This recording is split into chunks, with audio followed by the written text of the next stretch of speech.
Okay, so I want to welcome everyone to this week's edition of the Northern Nerdcast, where we showcase the geeky, nerdy people, groups, and events that happen in and around the city of Edmonton. The Northern Nerdcast is a proud member of the Alberta Podcast Network, powered by ATB.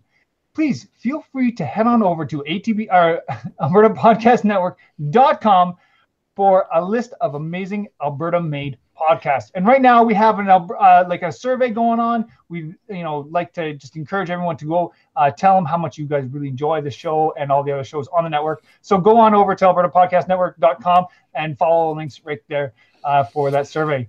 Also, and we're going to talk about that more later.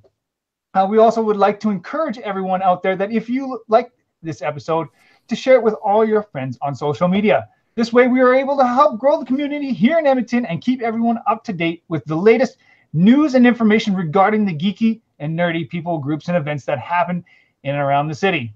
Also, if you or someone you know would like to be featured on this show, please feel free to contact us over at northernnerdnetwork.com. Now, let's get on with the show. Woohoo!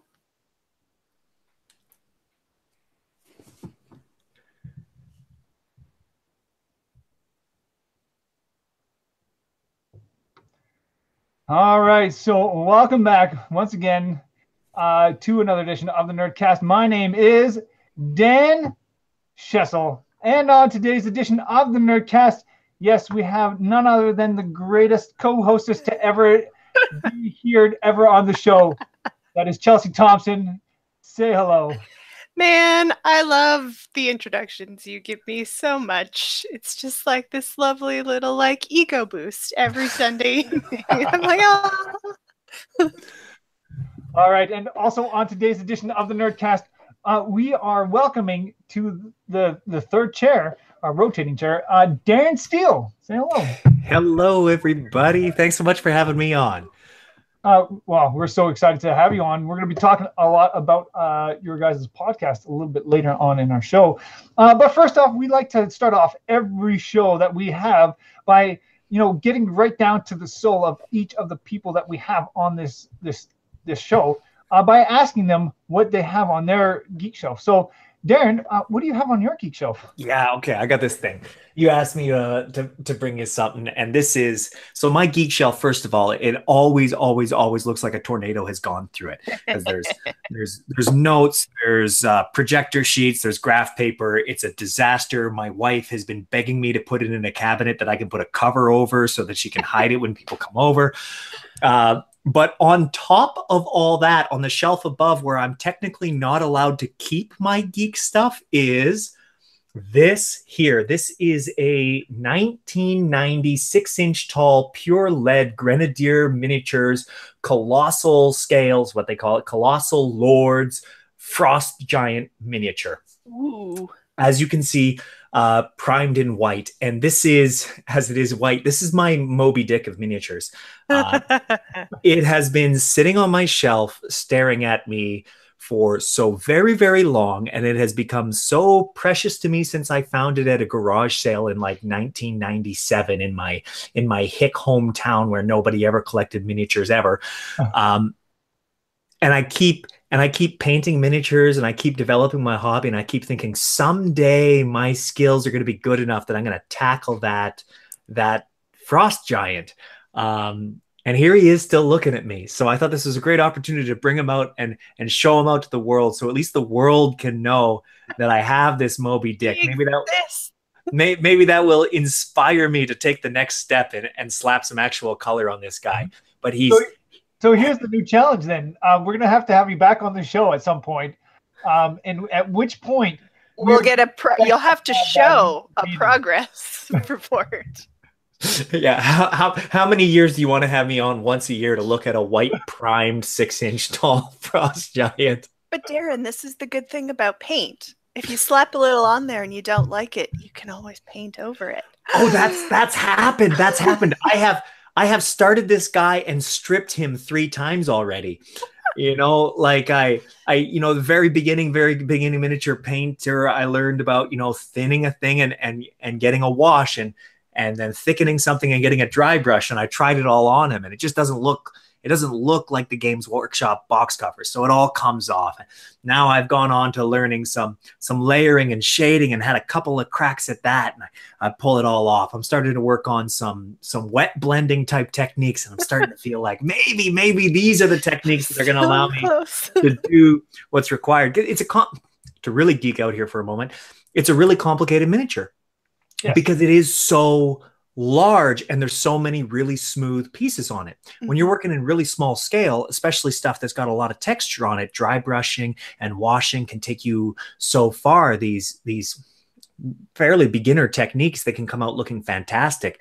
But when you're dealing with this much exposed flesh, this sort of scale of long, smooth hair, the texture doesn't do much work for you. And so your brush work has to be really, really accurate. So I keep working up, painting a little bit bigger stuff, learning new techniques. And a little bit at a time. Yeah, this is the pride of my collection. So you sure? I'll do an update someday. Nice. I can show you how it comes out. That's awesome. So we're really excited to hear more about you guys' podcast that you guys got. But first off, I want to talk to Chelsea for a minute and see how your week has been. I haven't seen you in a little while, so my week's been pretty good, fairly uneventful. School is winding down, so we're just trying to survive. This week coming up is the last week of school. What are you in school for? I work for the Vancouver School Board. I'm a special education assistant, so just trying to survive it because the small people are all starting to like vibrate at that frequency, that small people vibrate at sometimes, where they're just toast. They're all so done, and they know they're so close to freedom that they just want out. So yeah, trying to keep them wrangled and contained and be like, no, one more week, you can do it. So that was kind of my week. A couple shifts with the school board and running a bunch of errands, and I had a day of background, and tomorrow I'm going to go do a shoot for a stock photography company. So hey, maybe I'll become the next meme. Hey, that's fun. And that's about it. Counting down the days to Thursday. Thursday is the last instructional day next week. Yeah, that's the last day for our kids. Neo, the older one, he's done on Thursday. So, and then we get them all summer long here. And then begins the fun task of getting all my ducks in a row for summer EI. Yay! That's awesome. Jeff? How's your week? How you been? Darren, sorry, I don't know why I called you. That's okay. Let me get the other guest. I'll grab him. My week's great. Slamming busy because, as you know, the official podcast launch, the party that we had on White Avenue, was last Sunday. Nice. And so ever since then, I've been begging my huge extended family to review the show. And Monday night, you can maybe see the shirt here. Have you guys heard of Level Up Gaming League? Mm-hmm. Yeah, I volunteer for them. And so Monday night, we had a game at one of the Southside youth shelters for Yes. And I got to actually run one of the sessions that's in Pindus, in the world that I'm creating for the group there. And it is the most phenomenal time to game master for this group of people.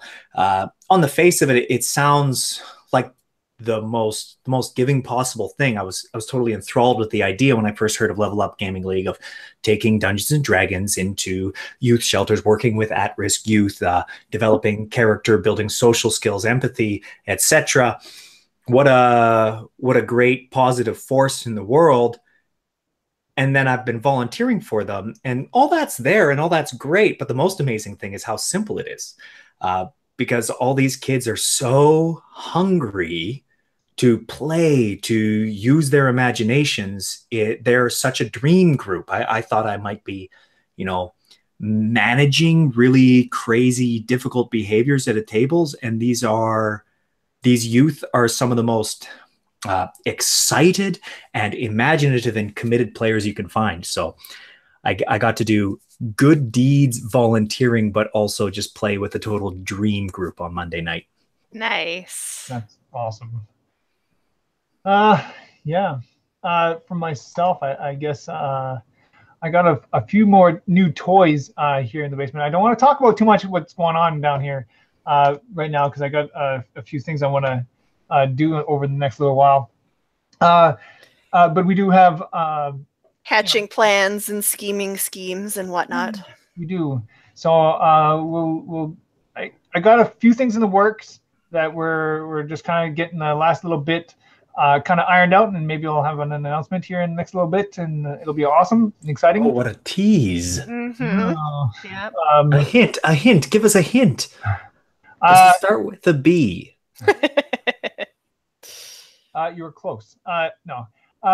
Yeah. So we are working on some things. I went to Abbotsford earlier this week just to go pick up some stuff, and then we came right back.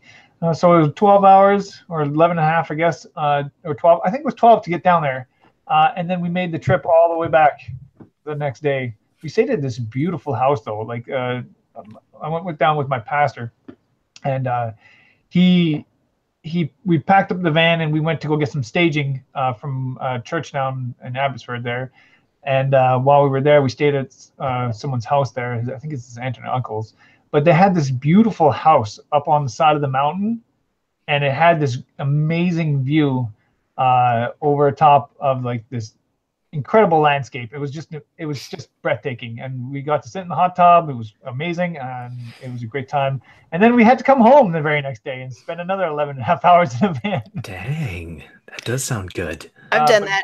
I've done that drive often, all in one day. It's a pretty drive, but it's a long drive. It was quite the long drive.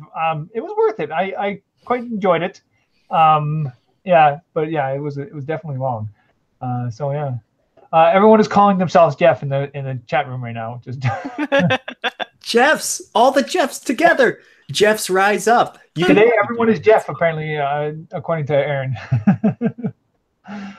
All right. I think that's just about all we have for right now. We're going to take a quick little break here, and then we're going to get back to talking a lot about you guys' podcast. And we'll get right back to it. The good stuff. Yeah. We're going to grill you for the good stuff. Oh, I'm so ready. I've studied. All right. So here we go.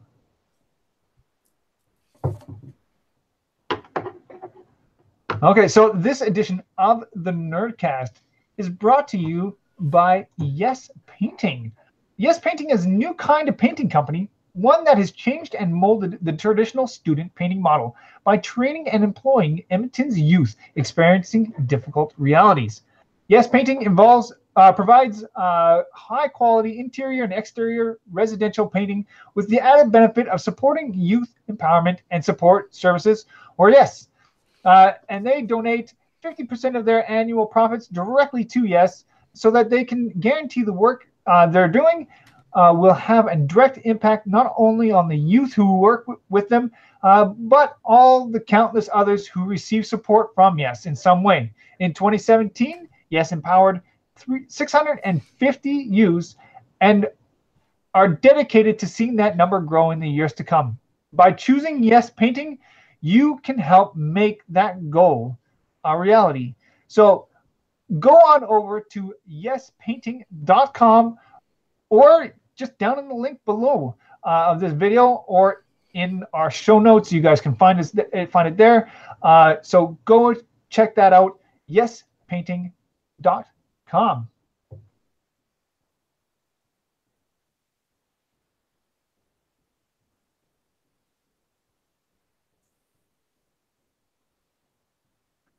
All right. So, like I said earlier today, we have Darren Steele joining us tonight on the podcast, which is super exciting. And Darren, you have a podcast out right now.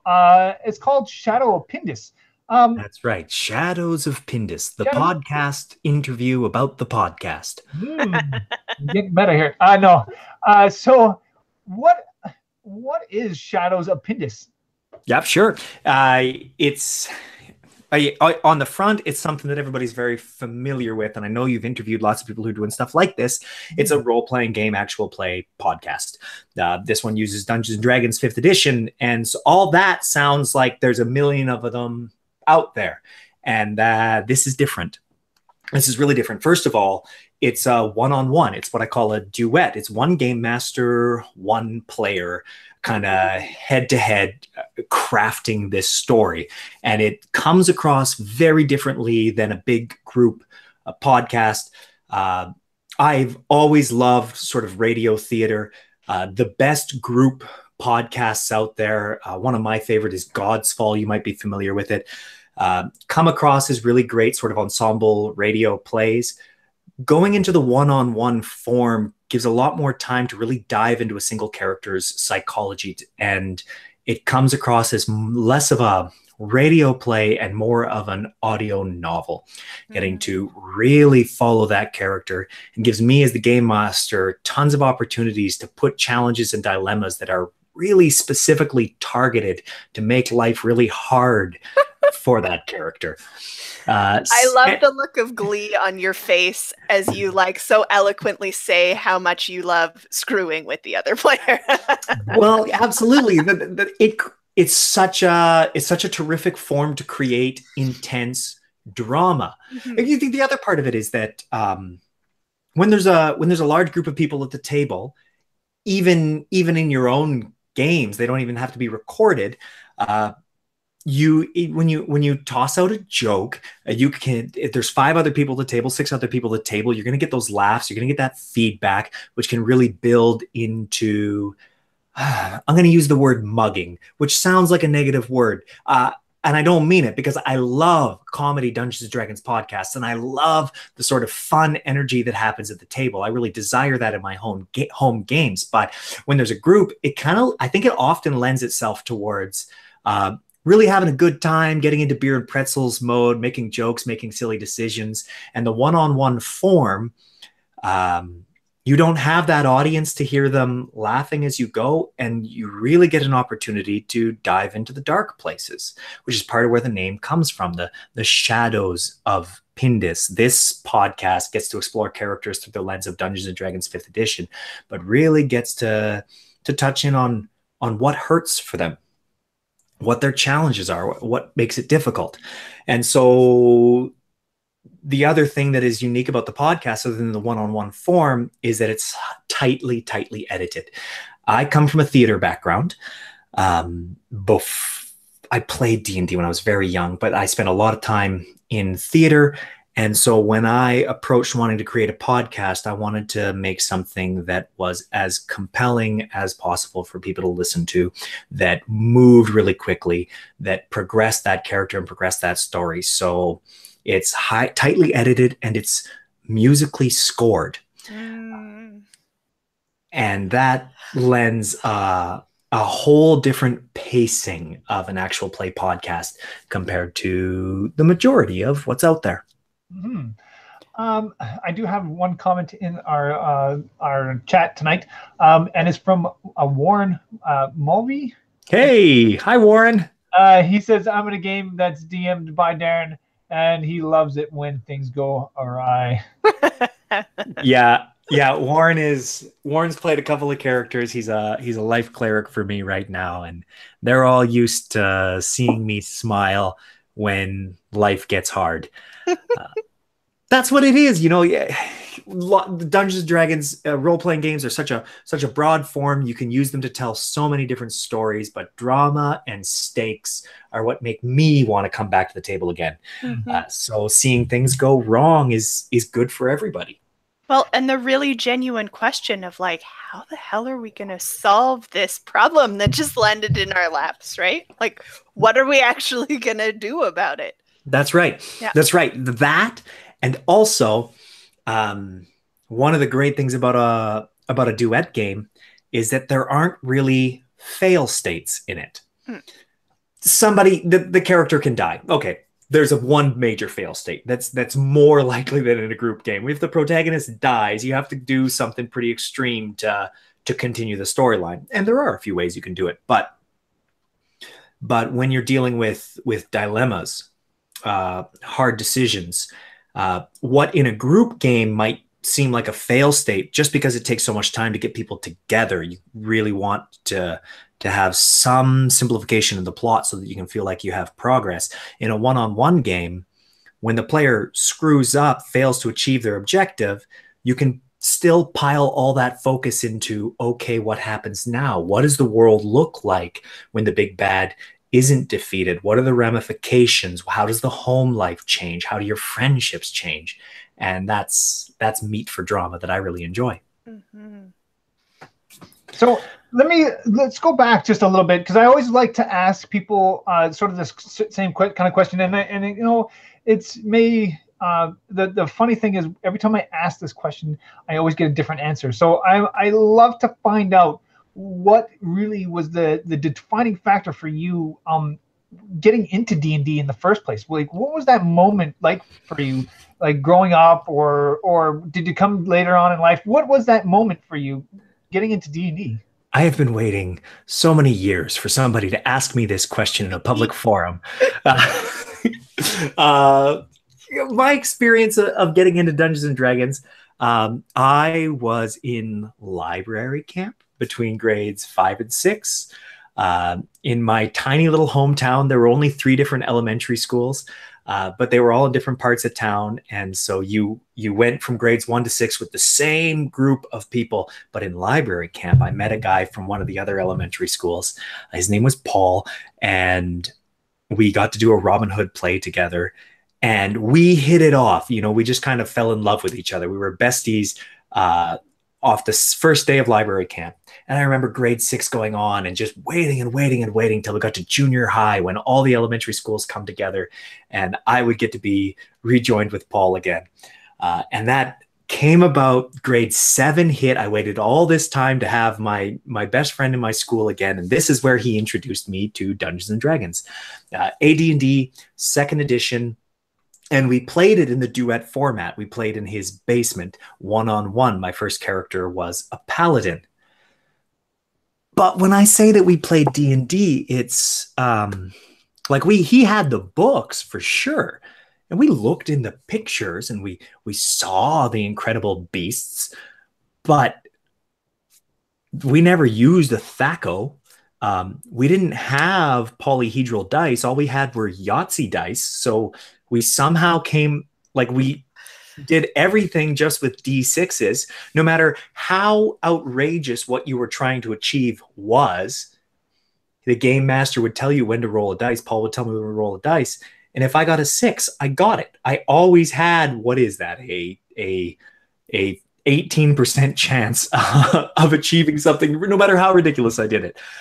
So my introduction to Dungeons and Dragons wasn't very rule-based at all, but was really just 2 minds getting to jam and build stories that we were totally in love with together. And that's really the core of what makes D&D great. So great, yeah. Is the stories that you guys can build together, right? Right. And it doesn't matter what the rule set is. It as long as you guys come up with a way to make it work, it's always a great time. Yeah, you're absolutely right. So long as everybody at the table is like, yeah, these mechanics work, then it really doesn't, like, you know, let's toss a feather in the air, and if it lands quill facing to you, you win. If it, you know, whatever it is, whatever the mechanics are, if everybody at the table is like, yeah, that works, then go about your adventuring. You're absolutely right. Like stories are really the only way that human beings understand the world at all. You know, you've heard the saying that, like, 1 death is a tragedy, 1,000,000 deaths is a statistic. The reason that the 1 death is so powerful is because when you're looking at 1 death, you see whoever that is. You know what they were thinking about when they went to work that day. You know who their family is. When you start to understand the story of a person who suffers, our human beingness, our hearts break out of our chests. We get involved.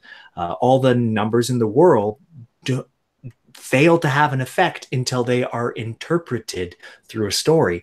And so when we're sitting around the table or in the basement or wherever and building these stories, they're incredibly potent. And whatever role-playing game you use, rules light or rules heavy, in my mind, is just a service to that basic human way of understanding the world. Well, right. And I mean, it really, if you look at the cultures among us that have been around the longest, all have extremely long oral histories. Their foundation lies in storytelling. So it's no wonder that we as people still crave a little bit of that somewhere in our lives. Yeah, I absolutely agree with you. And I mean, it's why we're the nerds. It's why we're on the Nerdcast. It's what we get excited about. So then, in all of this amazing storytelling and playing, where did the impetus come from to be like, all right, let's record this and put it out on the interwebs? Sure. So I spent some time away from D&D when I was going to theater school. And when my daughter was about a year old and we hadn't slept for an entire year and I had a basement renovation that swallowed up a year of my life. Hey, you can see that it's not done. I've got, like exposed sconces waiting to go in. It was a real stress case, and I returned to this high school hobby of mine, and it brought me a lot of comfort. And I started tuning into podcasts and seeing them in the world. And I'd been away from a theater for a few years, and it just made sense to me. I knew right away that this was a thing that I wanted to accomplish. It took me a little while to figure out how I wanted to do it, because I didn't want to just start recording my own game and putting it out there. I wanted to create something more professional, more highly produced. I started working with a friend of mine, Will Mitchell, who's a local guy, fantastic game master. Do you know Will? I know Will. Yeah. I'm also a drama nerd, and I went through the U of A the same time as Will. And we were in a big production together. We must have been there at the same time too. I graduated BFA 2010. No. So when Will was doing his BA first, before he got into the BFA, I did a BA. I was a BA drama major, and I graduated in 2006. Okay. No, we would have missed each other then. Yeah, Will is so sweet, and he's a wonderful human being. I really got fascinated with the idea of running a West Marches game. And he and I got together. We started microscoping a world to run a West Marches game in. Do you know what microscope is? No, I've never heard of it. Okay, I'll give you the very brief Cole's notes. It's a history building role-playing game. Ooh. You sit down with any number of a group of people. You can establish parameters for the world and the sort of genre you want to create the world in. And then you take turns going around the table, adding events that have happened in the history. And you can microscope in and go all the way from creating whole eras. The elves on Dantu Plata have their first encounter with the alien Schmaug, whatever. Yeah. And then you can keep microscoping in and get into actually role-playing very specific scenes with people. It's a really great structure for building, 10,000-year long histories with a group of people in a really tumultuous and intricate way. And we started doing this to create what in the end would be like a pretty generic, bland fantasy that we could run all the different modules that we've both always wanted to run in a big, like, open table game. And we did that. And then Paul, my player, approached me and wanted to do a master's thesis in a one-on-one D&D game. And I thought, oh, well, this West Marches project is the big thing that I'm working on, but I could potentially create time to do this for you if we could put it somewhere in that like 10,000 year long history that we created and release this audio recording as like a piece of lore, a piece of like set of folk tales or something, so that when people come and play at our open table and play in this world, they know some of the historical figures whose artifacts and statues and such they might discover when they're playing an open world exploration game of D&D. Wow. And so I sat down with Paul. He gave me a few little bits of impetus for what he wanted for his character, for his sort of academic project, and he really wanted a really kind of low class sort of street character in a big city where he was constantly in danger of just kind of becoming lost and disconnected from society. And I found a spot in this 10,000 year history where I thought such a city might exist, and started continuing to add to that setting, and found that that setting was 1,000 times more unique and more interesting than the generic, thing that was supposed to hold every D&D module that was ever created, that was the Final West Marches. Created this setting of Pindus, this world of this broken ecology, this sort of arcane punk, high fantasy city where you could do a lot of the sort of shadow running tropes of working for various arcane guilds, trying to compete for arcane technologies and such, and totally fell in love with it. We played 13 sessions together last fall and last winter. And so actually the entire podcast in raw data is recorded, which is super weird for an actual play podcast.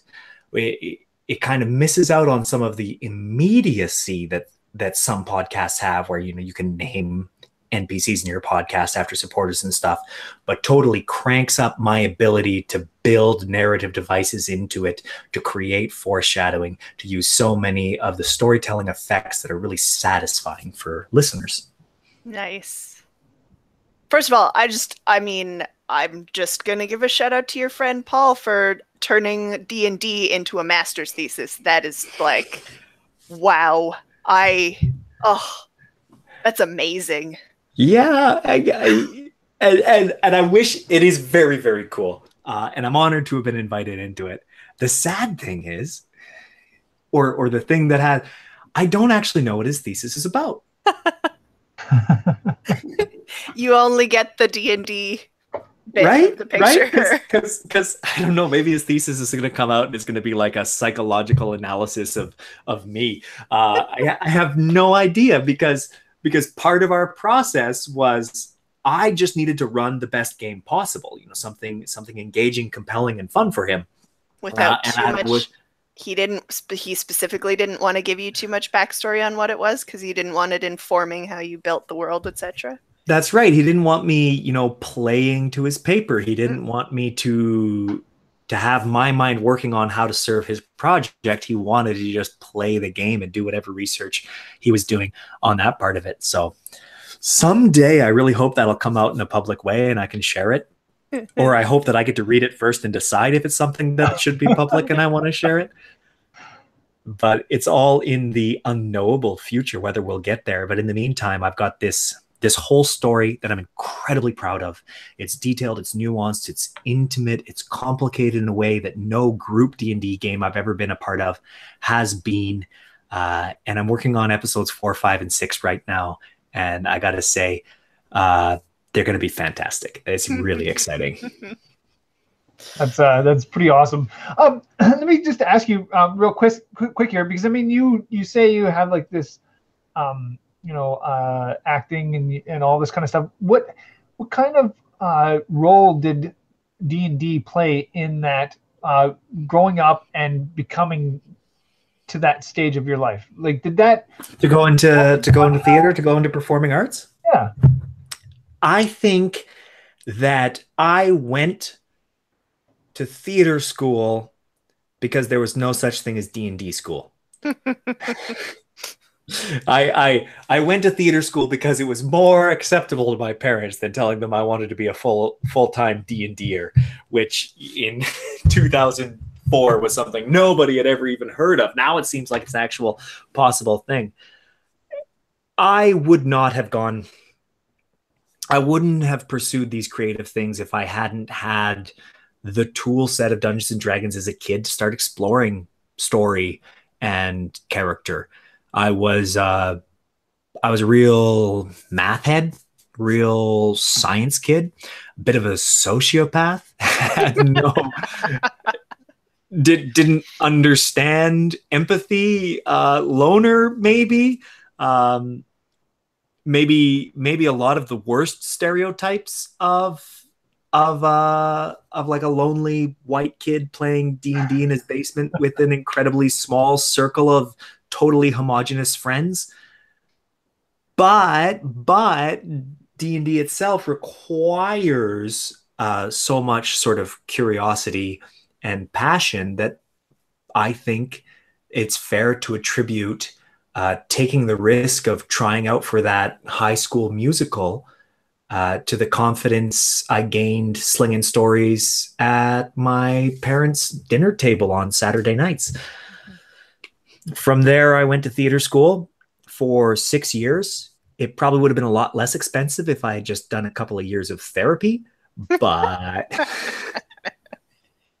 but I learned some additional skills, among them empathy. Theater school is great therapy. Money well spent. Yeah, it'll do. It'll do in a pinch. But yes, so I think it's been D&D was totally foundational for me to even learn that fine arts is something that I'm interested in. And now I'm not trying to do it doing fine arts as a profession anymore, but it's totally one of the most important things in my life today. It is my creative release. It's a way of connecting with my wife. We play duet campaigns from time to time. There was a time a couple of years ago when the baby was really young and she had an intense back injury, and I was trying to pay for the basement and I was working long hours. And the way that we connected was to run this silly little like Waterdeep campaign where she played a bard who was trying to get every dude in town to fall in love with her. And she was getting, record contracts and we rolled dice on our down comforter while she was laid up in bed. And it's how we managed to talk to each other through those incredibly hard times. Wendelin Reichel is a game designer in Denver, and I'm going to misquote her, but she talks about the highest calling of role-playing games to be building empathy between people.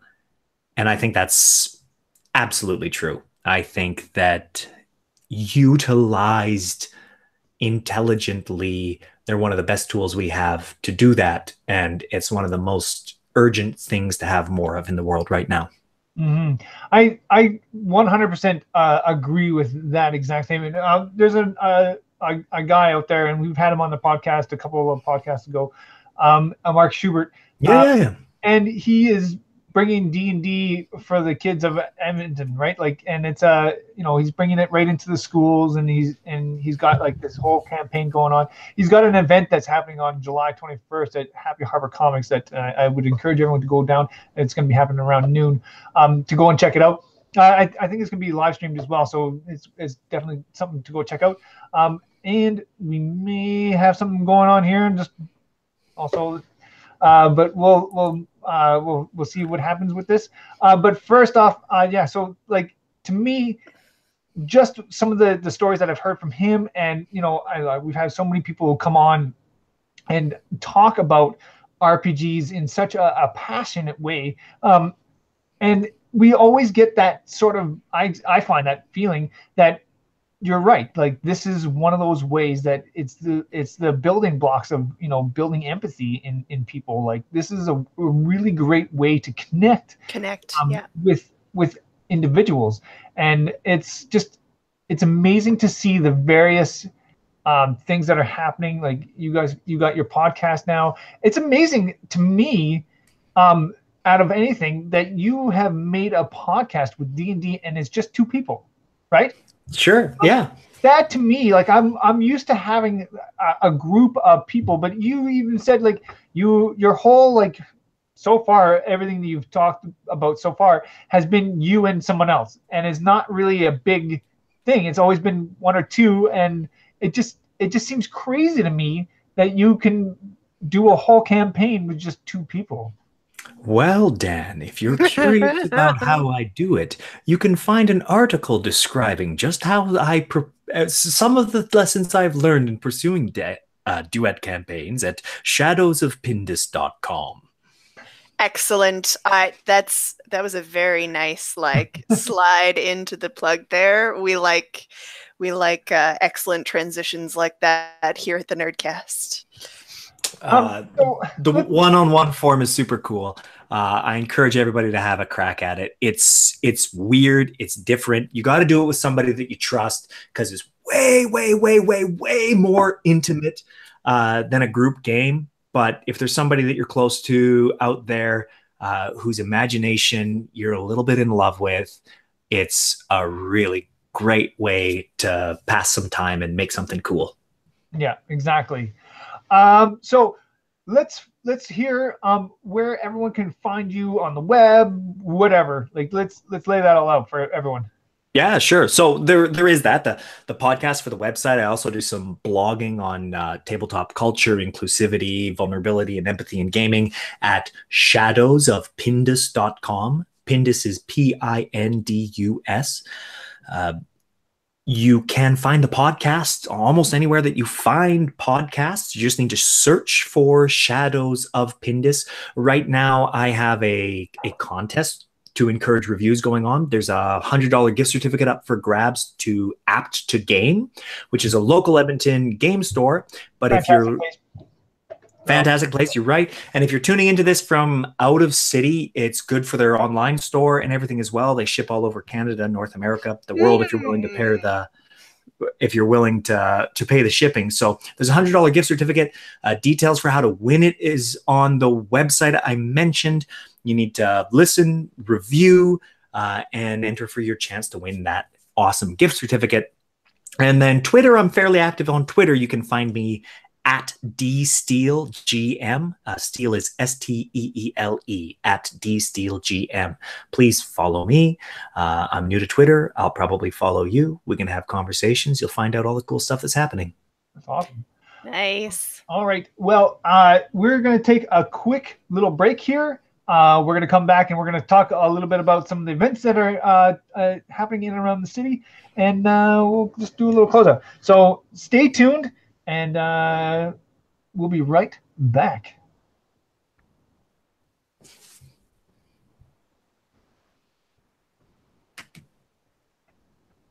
So the Northern Nerdcast is a proud member of the Alberta Podcast Network. And if you want to know more about the Alberta Podcast Network, we really do encourage you guys to go and check out the website by going to albertapodcastnetwork.com. And there you will find the list of just such an amazing an array of various podcasts that are being made right here in Alberta. And we, highly encourage you to support local podcasting here in Alberta, because it's awesome. And there's so many great podcasts there. There's something for everybody. I mean, they keep continually adding more and more podcasts to the list. And it's just a fantastic place to just check out. And right now, like I said earlier, we do have a listener survey that we really do encourage you guys to go out and check that out. And, maybe say that you guys listen to this podcast and all the other podcasts that you do listen to, and that would be fantastic. And all you have to do is go to albertapodcastnetwork.com, and right there on the front page there is a please fill out our listener survey, and you just click on that and just fill out the survey. It takes 5 minutes and it's real quick. So go on over, check out the survey, and get your voice heard. And that is it. albertapodcastnetwork.com.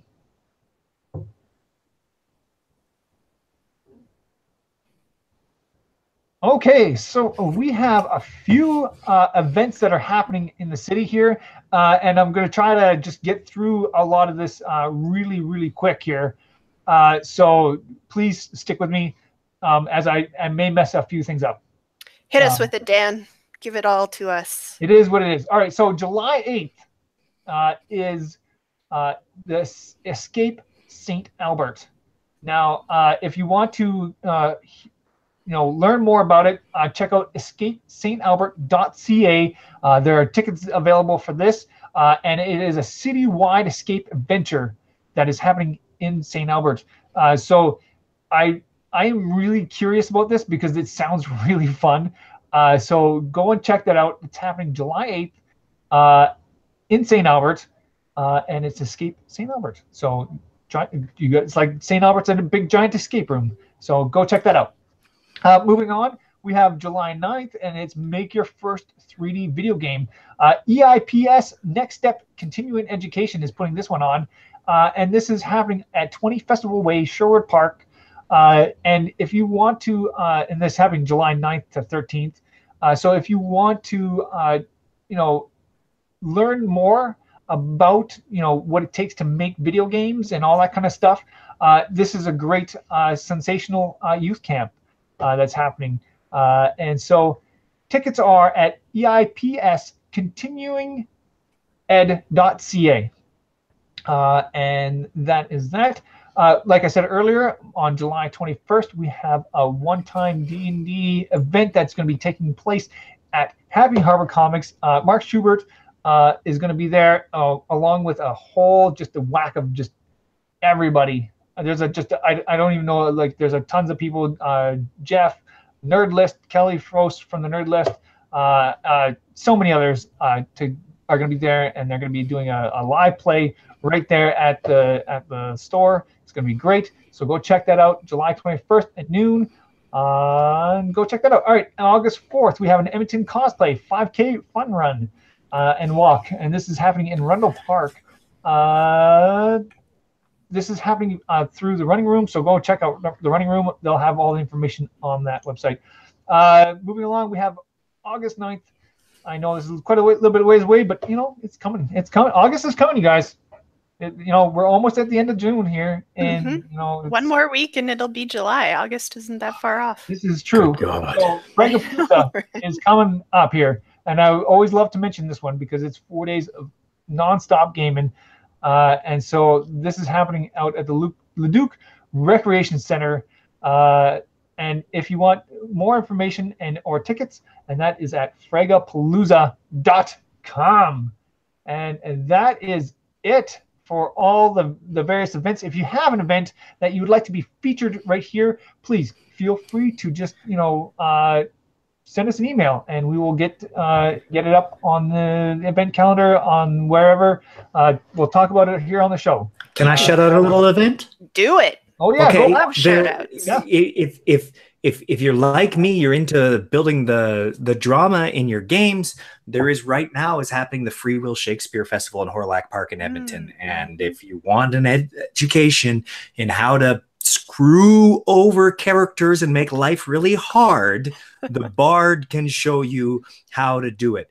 So they're running Comedy of Errors and Hamlet right now. The guy who's playing Hamlet, Hunter Cardinal, is a ridiculously talented young actor. But in addition to that, my very good friend Ben Stevens, who runs in the same circle with Will Mitchell, has written a play that is all the mechanicals from Midsummer Night's Dream, but Hark a Voice, that's happening before the shows, and it is super silly. If you love a gaming table that has players who can never get anything right, and all the enjoyment comes from them screwing up one challenge after another, but Hark a Voice is going to be totally up your alley at Hawrelak Park, and it's happening right now. That's awesome. Nice. All right. So yeah, good plug, Darren. Thank you. Right. One more time, Darren. Where can people find you? Where all the Shadows of Pindus, all that kind of stuff? Where is it? Search for the podcast Shadows of Pindus wherever you find podcasts. Check our website for details on the competition to win that $100 gift certificate, as well as my blog shadowsofpindus.com, and find me on Twitter at dsteele with an E on the end, GM. Awesome. Excellent. Well, I want to thank you so much for coming on our show tonight, Darren. You've been fantastic. I love hearing about this, people D&D, your podcast. It sounds amazing, and I really encourage everyone out there to go and check this out. It's absolutely fantastic. So, Shadows of Pindus. All right, everybody. That is it for this. It's been a treat. Thanks so much for having me. And that's it. All right, so I want to thank everyone who listens to the show and ask everyone, if you can, to share it with your friends on social media. And if you like this video, try to think about subscribing or giving us a thumbs up there in the video. If you listen to this podcast, I encourage everyone to go over to albertapodcastnetwork.com and find out more information about the podcast. Fill out that survey and all that fun stuff. The Northern Nerdcast is a proud member of the Alberta Podcast Network, powered by ATV, and is produced by myself, along with Chelsea Thompson and Trina Schessel. And you can find us on Twitter at Northern_Nerd, on Facebook at Facebook.com/NorthernNerd, on YouTube at YouTube.com/NorthernNerdNetwork, or on our very own website, NorthernNerdNetwork.com. And that's all the time we have for this edition of the Nerdcast. And I want to thank everyone out there for watching and or listening. And I'll see you guys on the next one. Yay! Bye.